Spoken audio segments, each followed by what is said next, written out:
Hello there, you beautiful people. My name is Willow, and welcome back to Supreme Commander Forge Alliance Forever for another cast. This time, it's going to be a 5v5 played on the map generator. And really quick, I was streaming for my birthday and forgot to turn game music back on, so there we go, we got that. Let's get into introducing our players with Team 1 on the left and Team 2 on the right. We're going to start in the north and head south with the blue Cybran going first, land by the name of Fewer Earth. Then we can move to the south of him with the red UEF going first, land. His name is Fex, and he is building a power generator. As we move on to the green Cybran going first, land. His name is Hyper 2001. And he is also building a power generator. As we move to the cyan Seraphim going first, land by the name of Ricky Tikki Tavi. And he is walking over to his hydro as we can make our way to the last player of Team 1. He is a blue UEF going first, land, and his name is Nightblood. Then we can move on to Team 2 with the brown Cybran going first, land. His name is Manatron. Then to the south of him, there is a green Aeon Best Faction going first, land by the name of Dory, the oh so famous short-term memory loss burdened fish. As we move on to the purple Seraphim going first, land. His name is Pain, not W, or Pain, N-O-T-W. Then, last but not least for the entire game, oh wait, no, there's one more after this. We have a UEF going first, land by the name of You a Fat Boy.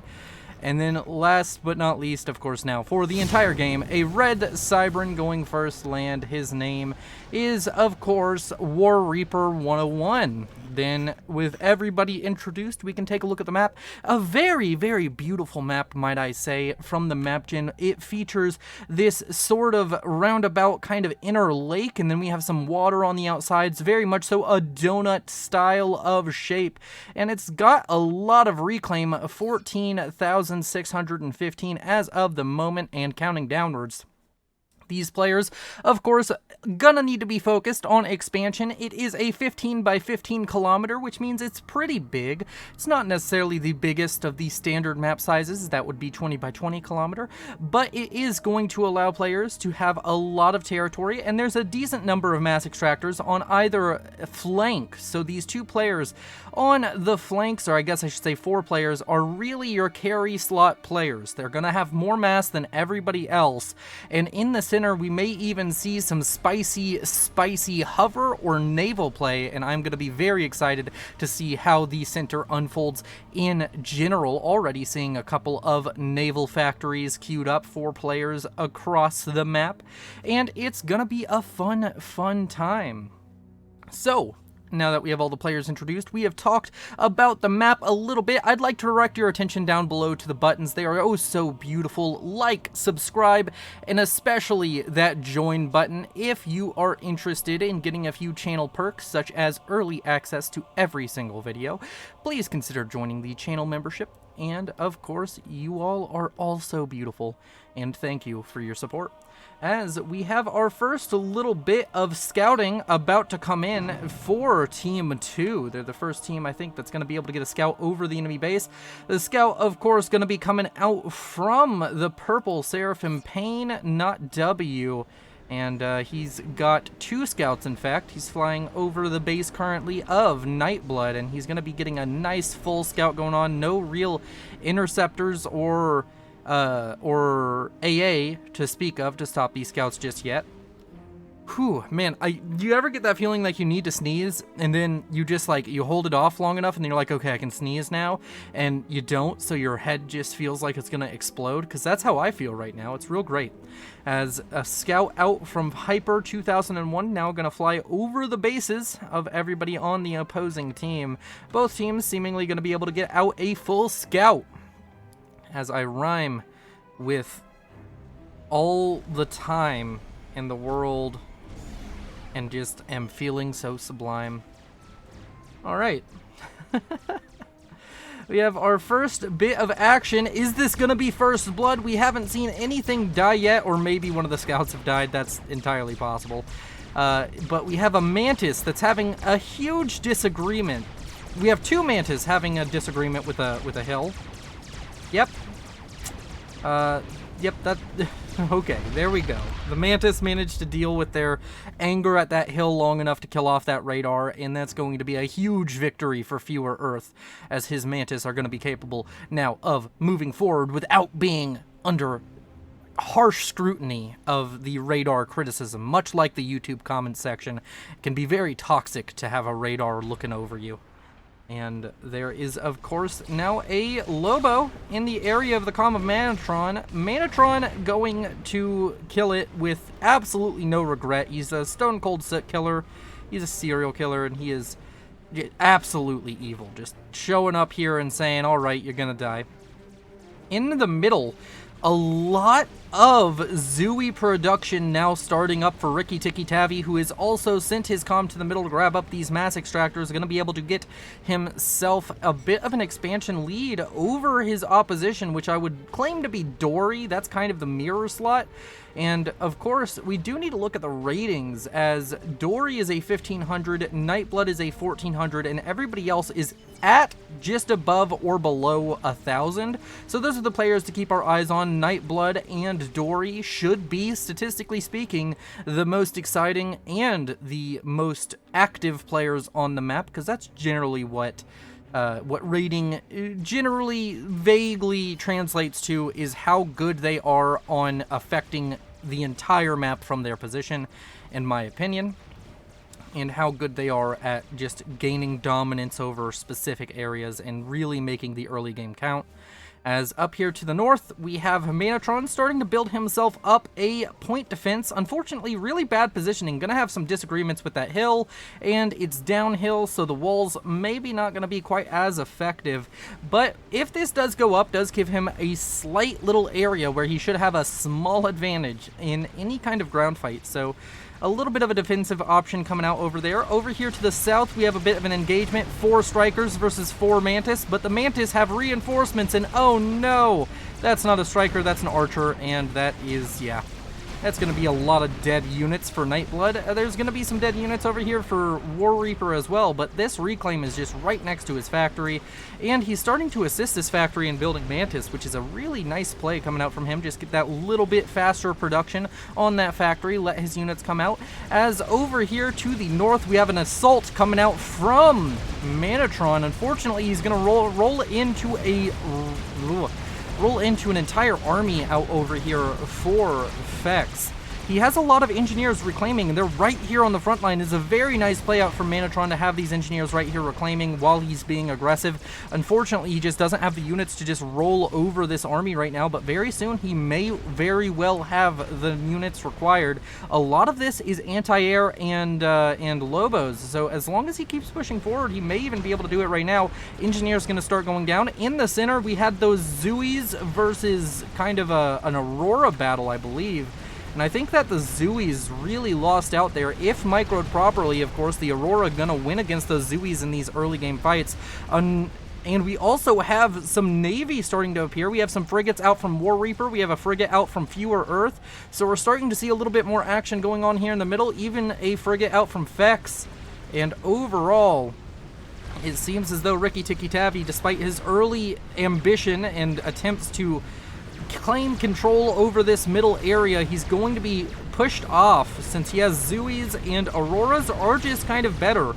If it's pure Zooey versus pure Aurora, the Aurora will win, generally speaking, as long as you just keep the micro up a little bit. And Aeon players, no stranger to having to micro at the T1 phase, so not going to phase Dory one little bit. Up here to the north, Manatron now under significant pressure from Fex, but he has a decent army here. He has his comm here just blapping away. Seems as though Fex really wants to kill off this T1 PD, but he's gonna lose so much more in unit value just for this small attack. Like, it seems like a relatively inefficient trade. He does have T2 now on the commander, so can walk forward, build himself some T2 PD, and just really be a menace over here towards Manatron. Of course, do need to look at the ratings here. It is Fewer Earth, a 500 rated, Fex, a 1000 rated. Both of them going up now against Manatron, who is only 700 rated, so he should theoretically have a lot of struggles here, but he's showing a very strong face, as down here to the south we have a bit of an engagement between the units of Nightblood and War Reaper. Unfortunately for War Reaper, this is not going to go as well as the fight that happened right outside his factory line. He does not have the numbers to withstand this sort of an attack out from Nightblood. He played around with the idea of fighting the army, and now he's running away, but the army is coming right for him, and they're gonna have a huge T1 battle here. A huge T1 battle, you hear? As a T2 snipe is on the cards now. That's a lot of T2 firepower in the air right now. Stingers and Janus alike. Unfortunately for them, they're about to land and get shot at by strikers. Need to keep those in the air, need to keep those fighting. Interceptors out from Hyper 2001 showing up to really put the whole end of days into the mind of these Janus and strikers. The Janus could just turn around and shoot the interceptors out of the sky, though. Whenever there's like these small fights, yeah, the Janus will just do better, but unfortunately for you, a fat boy, he does not realize that. Usually you don't see Janus used in their fighter role. They're called a fighter bomber, but they are just that in name and nothing else. The large attack out from Nightblood has now been thwarted by War Reaper and a little bit of help from you, a fat boy. So that's going to leave this flank very light now for Nightblood, and a lot of engineers are out reclaiming. I would guess that War Reaper is doing pretty well on reclaim, or if he's not already, he will be. Yeah, he's in the top 3 for reclaim already. Fex also doing a pretty good job on reclaim on that northern side. Manatron maybe not quite able to get as much as he wanted after those engineers died, but he's not too far down on the leaderboard there either. In the center, the Zooey spam has managed to become victorious. Maybe a couple of frigates came out and really just put the screws to all of these Aurora, as the Zooeys are now coming in, and there's a decent Aurora army to stop this. But gonna be a unfortunate situation, as I believe Dory did hold control over these mass extractors. I think he had all of them. And he is going to lose them. Just kind of an ebb and flow in the middle. These 6 mass extractors in the middle, just kind of no man's land as of the moment. We have some frigates now out for War Reaper, and he's really trying to put some pressure down onto Ricky Tikki Tavi. These T2 air units are really giving me a lot of stress right now. I'm like, I'm going to miss a snipe, but he's been sitting around with them doing nothing for so long. Also, a Stinger over here helping in an assault coming out from War Reaper towards Nightblood. And Nightblood throws up a PD very, very quickly, and it seems to me that these Mantis are gonna most likely die here as T2 units start to roll out onto the field. We have these gunships and Janus coming in, though, and they're really going to put the screws to this force. And Nightblood under a lot of combined pressure out from both War Reaper and you, a fat boy. And the Janus Stinger combined aggression doing very well. Hyper showing up with a T3 air superiority fighter. It's going to get shot down, I believe, by these interceptors, especially if it turns back in. Yeah, it's going to get shot down, but it does take out a couple of these air units. Oh no, maybe it doesn't. The flak might just be enough. Nope, the Corsair does go down. And of course, T3 air not even close to being done yet for Pain. So that's going to be an air advantage now over towards Hyper. Will he be able to do anything with it, or is he just going to keep on focusing on ASF production to try and protect his 1500 rated or 1400 rated ally to the south, Nightblood? Nightblood is still holding very well, and there is a huge reclaim field very close to his base if he can manage to get into it. But he needs to push back, and he needs to get a stronghold over this 3-mex expansion once again. Might want to send the comm, which is going to T3, up there to just build a small little fire base. Don't overcommit to it, but just get a little bit of a decent kind of thing going on. This Corsair about to die, or no, it's called a Gemini. I'm an idiot. Corsair is the T2 fighter bomber. I don't know why, but I consistently confuse the names of those two. But that Gemini walked away with less than 300 HP and with 2 ranks of veterancy and 12 health a second. Gonna get back up to that 2,000 mark in not too insubstantial a time. Although, whenever you have ASF, like, yes, in an ASF fight, if you have a bunch of vetted ASF, it will matter a lot. It just doesn't feel all that significant whenever they're not, it just feels like numbers are way more important than veterancy. But the extra HP is nice, especially if you can manage to get all the way back up to that high number. Some frigates now out over here. They are still harassing. War Reaper really trying to shut down the naval capacity of Ricky Tikki Tavi. But unfortunately, T2 Navy has finished up for Ricky Tikki Tavi, and he's about to finish up a destroyer. And these destroyers, they're no joke, man. They will easily take out all of the frigates in the area. Yeah, that's going to be very, very deadly towards the Navy of War Reaper. He does have T2 Navy himself, and he's working on a cruiser, so that might be a good option. But with this destroyer out, these frigates are now very, very short-lived. They're not going to have a very long life. Up here to the north, we now have Loyalists being mass-produced by Manatron, and I think this is our first little glimpse into T3 land production, and he's going to have a lot. It's going to be a bit of a dangerous perspective for the comm of Fex up here on the front line. He does have T2 on the comm. He is a bit beefier, but this is all T1, but now there's a huge army of pillars making their way over to reinforce him. In the south, this T2 army coming out from Nightblood, starting to push back against War Reaper 101, and War Reaper looking like, despite the early kind of land advantage he was able to gain with the assistance of Yua Fatboy, is just so light on the ground. He's going to start losing mass extractors and factories in just a few moments.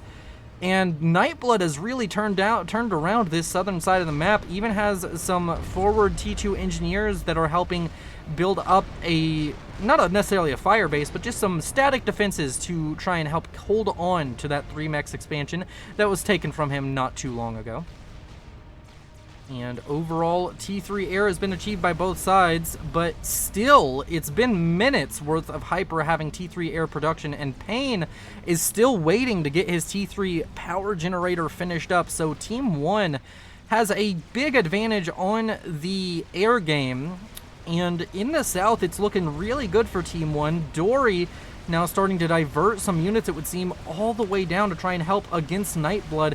Dory sitting on T3 land, he's starting to produce Harbingers, and he has a lot of assistance, so those Harbingers going to be spit out in record time. As over here to the north, a large engagement between Loyalists and a bunch of T1 units, and there's some Mantis thrown in for good measure.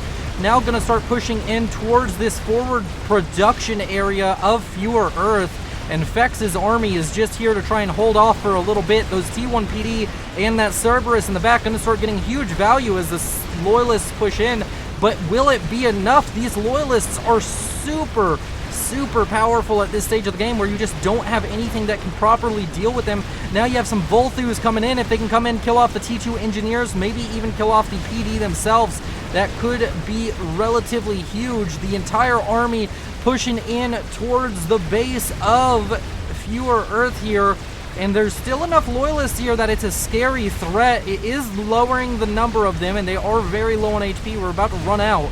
But this is a huge breakthrough, and the units that just walk past this firebase are going to be able to get into the back line, start killing off T1 and T2 mexes alike, and that's going to really hurt the economy over here for Team 1. Of course, the big thing here, though, is this reclaim field is now the biggest point of contention on this map. This reclaim field is more important than anywhere else on the map as of this given moment, because there is so much mass conglomerated here.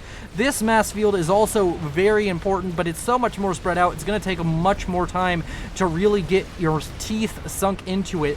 And we have a large push now coming out from Nightblood. I mean, it's the same push we saw earlier, but it's pushed all the way into the main base of War Reaper, who's starting to produce bricks. The bricks are going to be a great help. There's blazes also over here from Dory to help out.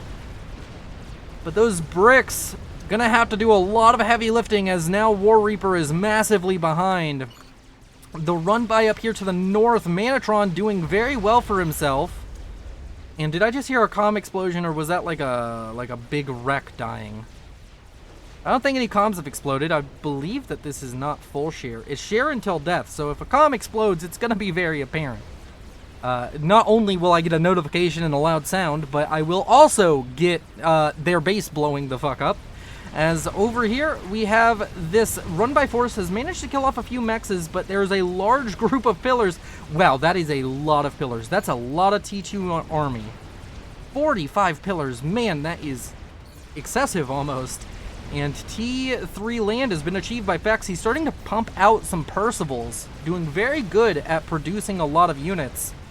And he's also really trying to help out Fewer Earth, the lowest rated player in the game other than You a Fat Boy. And really having some struggles here up against Manatron. The reclaim field I was talking about, Dory, the first player to really get his teeth sunk into it, and he's doing very well for himself on reclaim now, I would imagine. Yep, third best reclaim. War Reaper also doing very well, but Fex taking the cake at 9.2 thousand at the moment. Reclaim, such an important aspect of Forge Alliance Forever, and it is one of the easiest things if you are a sub 1000 rated player or even around 1000 rated player like myself. If you can get on top of Reclaim, you will just play better, but you can't let other portions of your gameplay slip for that. But Reclaim can really save your ass when you're not ecoing quite as well as maybe you should have, and it can really make things go a lot better for you. A bunch of blazes here in the center, gonna be pushing forwards towards this this destroyer, and I know pretty much as well as anybody, I'm almost an authority on T2 Aeon Hover against boats. This destroyer is gonna die, and yeah, these blazes, they are deceptively strong. There's still enough here, I think, that they can kill off the other destroyer as long as they stay on top of it, especially with the destroyer turning tail and running like it just did. It's best whenever you're up against these hover forces, unless you're Aeon, running away with the destroyer is a bad call. Just let the destroyer free fire, because you're not going to you can outrun it, but you will very often die in the process. These blazes doing very well. Cruiser also in the area trying to help out if he can maybe get some effective fire down onto that Uashavo.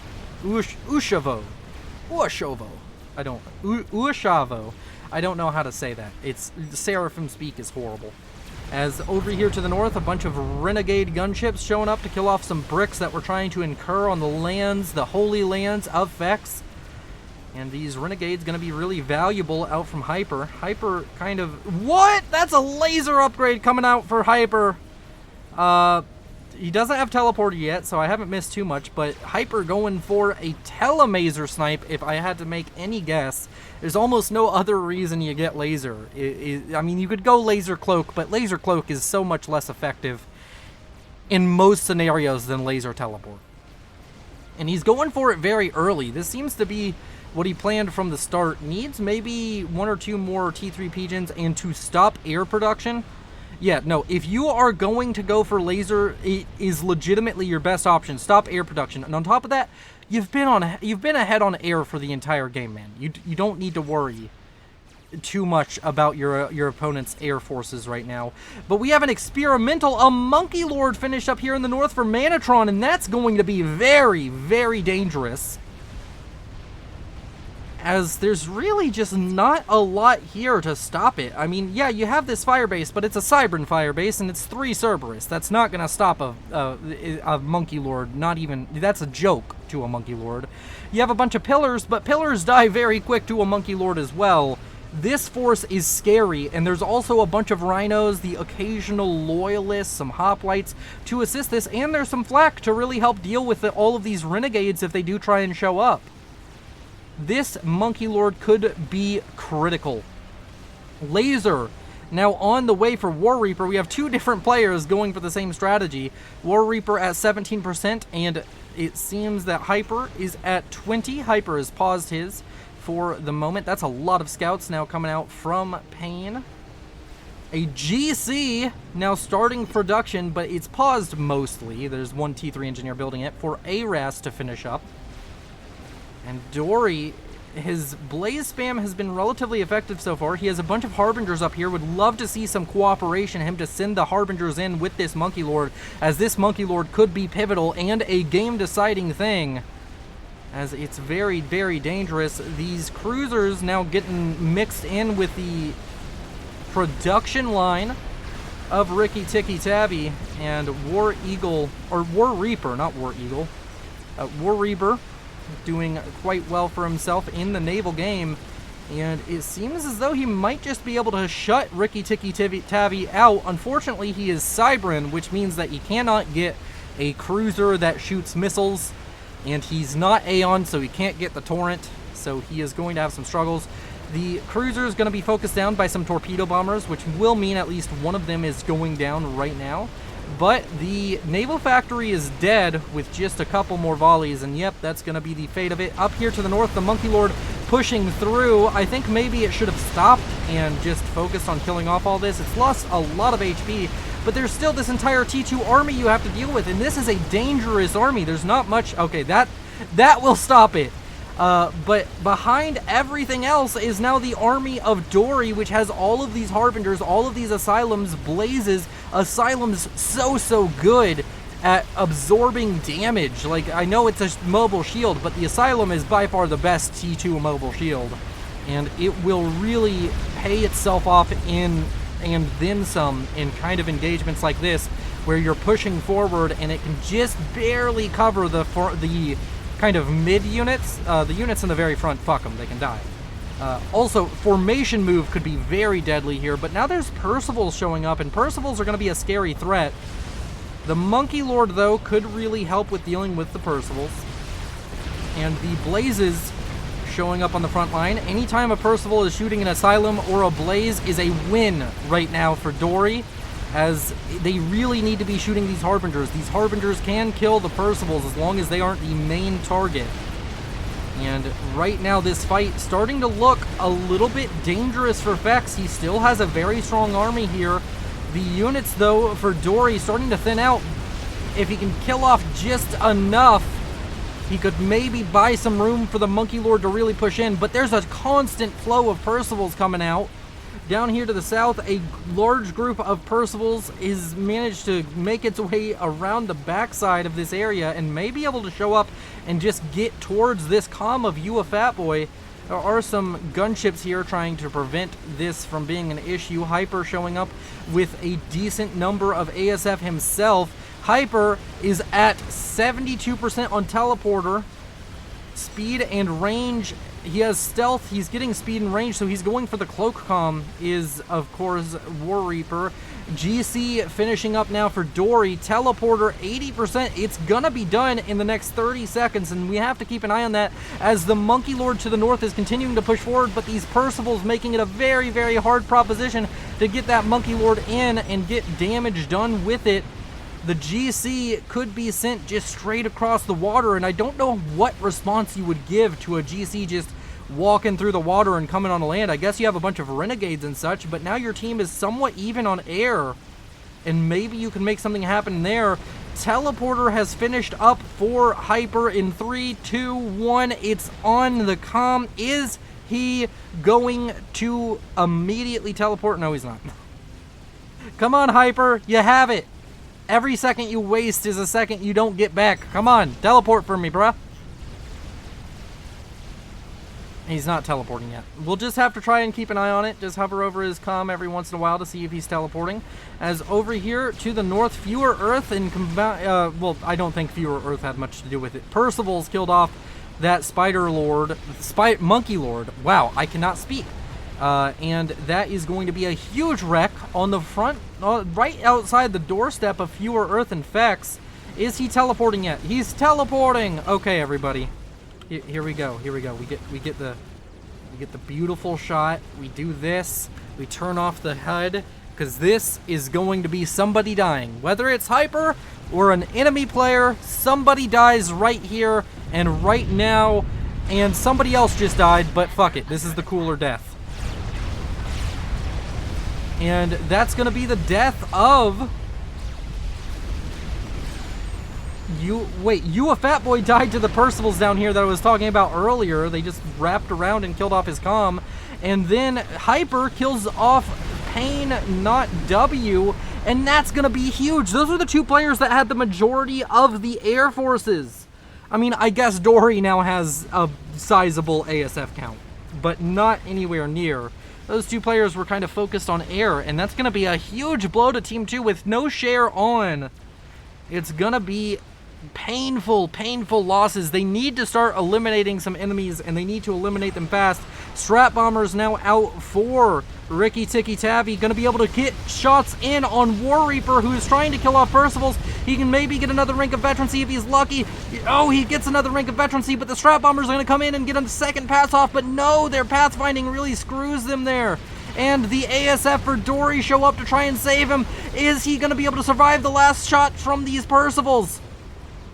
Oh, stealth maybe saving him right there.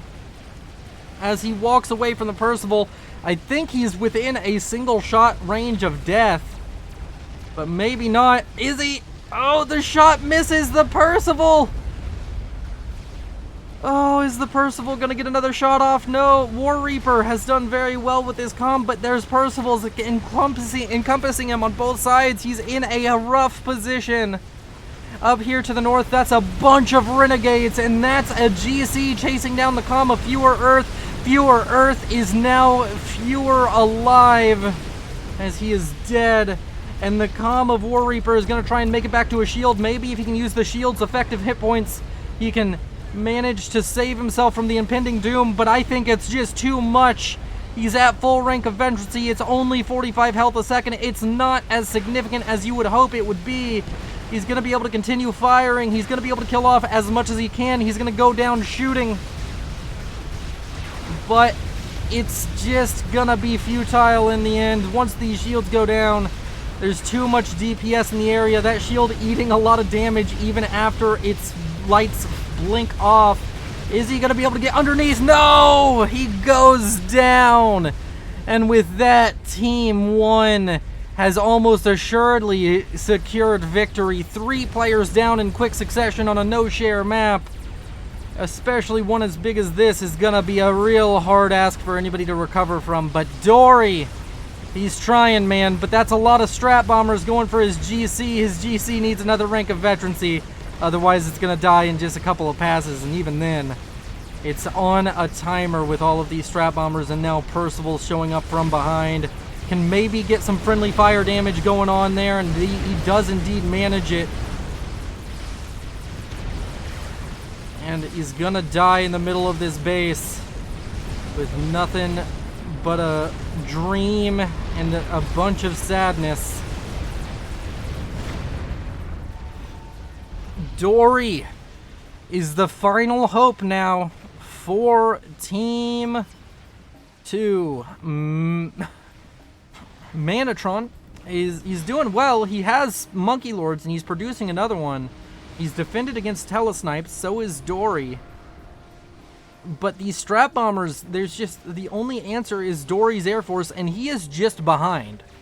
He wasn't speccing fully into Air Force. He went a lot into ground, and Hyper has really just had a standout game. Man, I cannot speak today.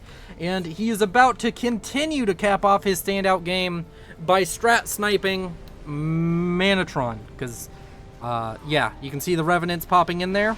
Yeah, that's what we like to call fucked in the industry. And yeah, that's going to be a very, very, very dead Cybran commander. And the Revenants can now just focus down onto the comm of Dory.